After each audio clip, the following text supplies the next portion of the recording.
Pemirsa, sekolah Pondok Domba merupakan salah satu sekolah di bawah jalan kolong tol bagi anak-anak yang kurang mampu. Sekolah yang digagas oleh beberapa sukarelawan ini ternyata menjadi tempat belajar yang nyaman bagi murid-muridnya.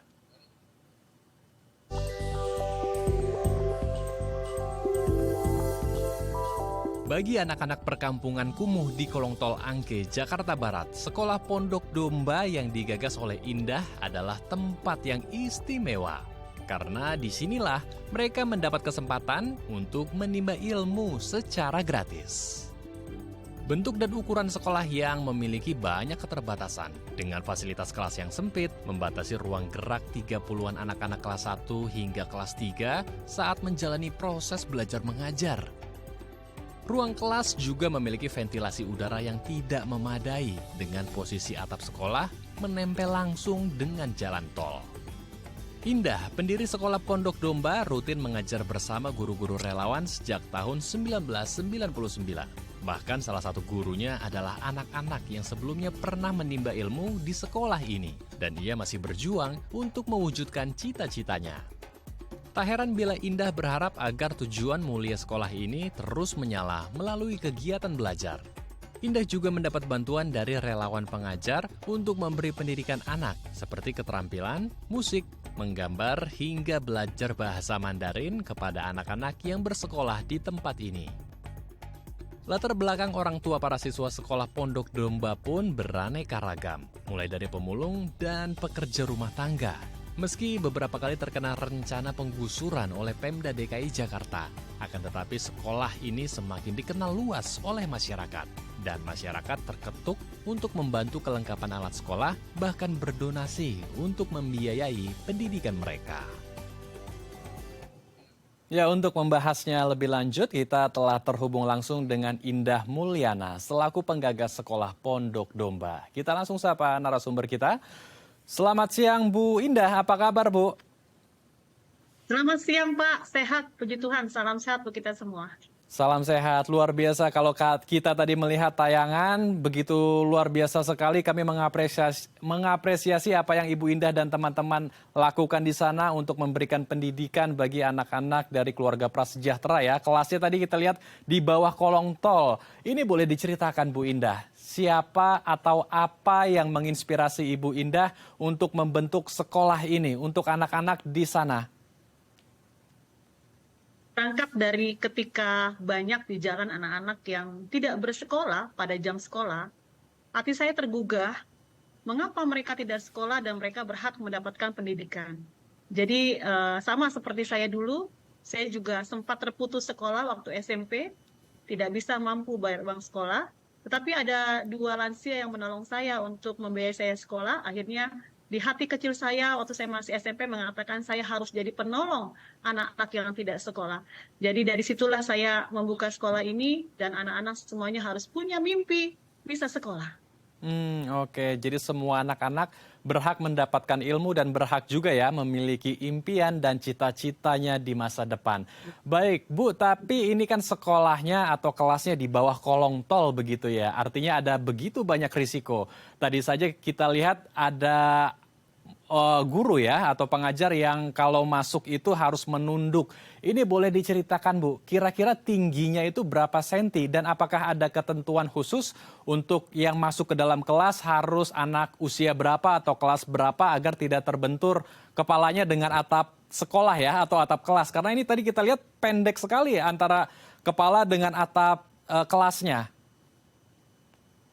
Betul Pak, jadi tingginya sekolah kami di kolong tol Kalijodo ini adalah sekitar 70 cm sampai 90 cm.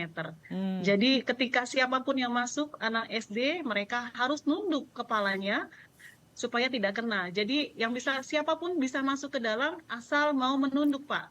Jadi kami bikin di atap atas sekolah itu, kami bikin tempelan ban roda-roda ban bekas untuk supaya tidak tertunduk. Jadi anak sekolah wajib menunduk. Demikian Pak.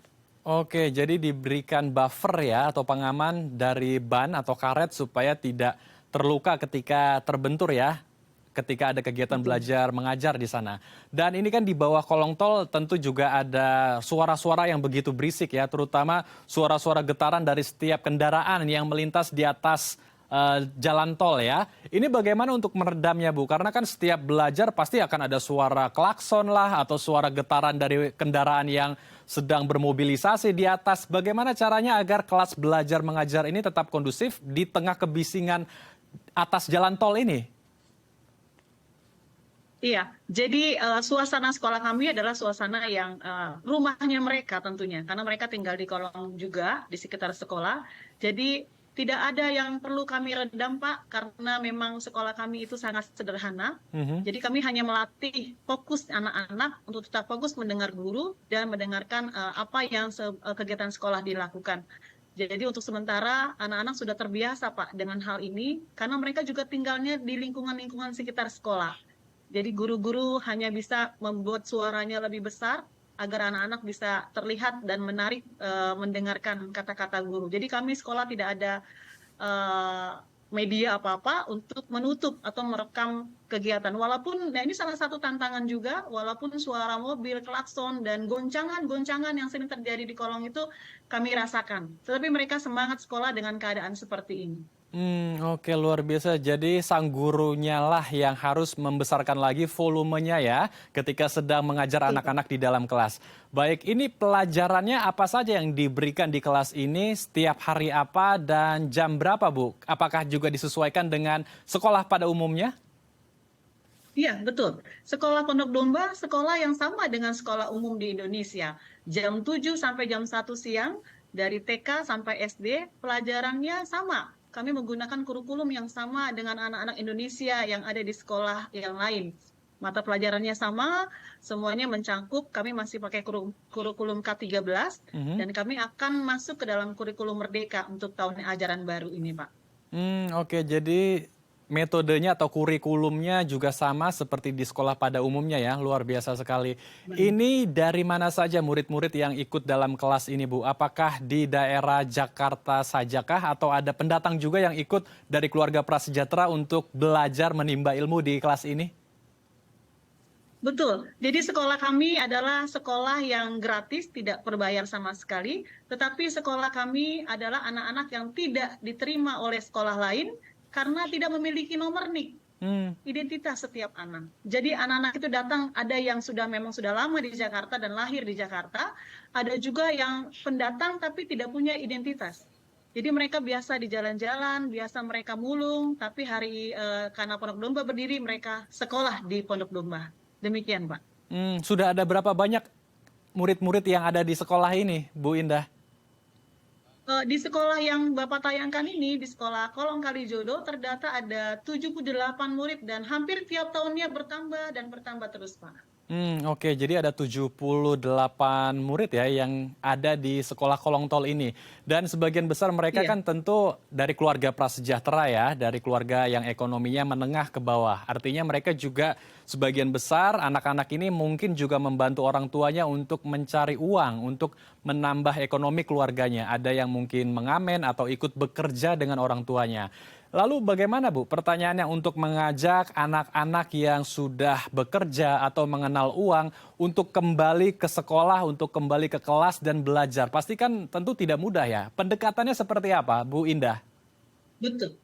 Sangat tidak mudah di awal-awal kami mendirikan sekolah ini bahwa mengubah yang sudah menjadi biasa, mendapat uang, terus menjadi anak-anak sekolah itu sangat sulit. Pendekatannya adalah pertama, kami tim berdoa kepada Tuhan agar setiap anak-anak bisa diberi pencerahan untuk ilmu yang pertama.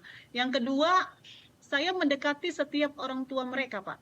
Jadi saya kasih dulu pemberitahuan, pengajaran, pendekatan bahwa sekolah itu adalah hal terpenting dari Mhm. setiap anak. Dan setiap anak itu punya hak untuk mendapatkan pelajaran yang baik di Indonesia ini. Jadi pertama orang tua saya dekati, lalu saya kasih mereka, ayo ikhlaskan anak-anak kita untuk di dunia pendidikan. Awalnya sulit, lama-lama mereka mengerti, akhirnya mereka mengantarkan anak-anak ke sekolah. Dan luar biasanya, mereka tidak lagi minta-minta di jalan atau ngamen di jalan, tetapi mereka bersekolah dan orang tuanya jualan di sekitar sekolah. Jadi mengangkat juga ekonomi, dan dua yang saya bisa tembus, anak-anak bisa dapat pendidikan, orang tua bisa juga mengubah karakter minta-mintanya menjadi pengusaha kecil, yaitu jualan. Demikian, Pak. Baik, jadi ada dua aksi sosial ya. Pertama untuk meningkatkan pendidikan anak-anak sekaligus meningkatkan ekonomi untuk keluarganya ya, karena mereka juga berjualan di dekat sekolah sehingga ya jualannya lebih laris dibandingkan jualan pada umumnya mungkin yang kurang begitu dilirik oleh masyarakat luas. Di Hari Pendidikan hari ini Bu, dengan memperingati Hari Pendidikan Nasional, apa harapan Ibu Indah atau pesan Ibu Indah untuk anak-anak didik Ibu? Iya, pesan dan harapan saya sebagai salah satu kecil dari pendidik di Indonesia, bahwa mari sama-sama kita memperhatikan anak-anak Indonesia yang tidak punya pendidikan, tidak mau ataupun tidak ada karena mereka tidak mengerti apa itu pendidikan. Jadi saya berharap bahwa anak Indonesia semuanya harus punya mimpi. Mimpi yang sama dengan anak-anak lain yang di bangku sekolah yang sangat enak.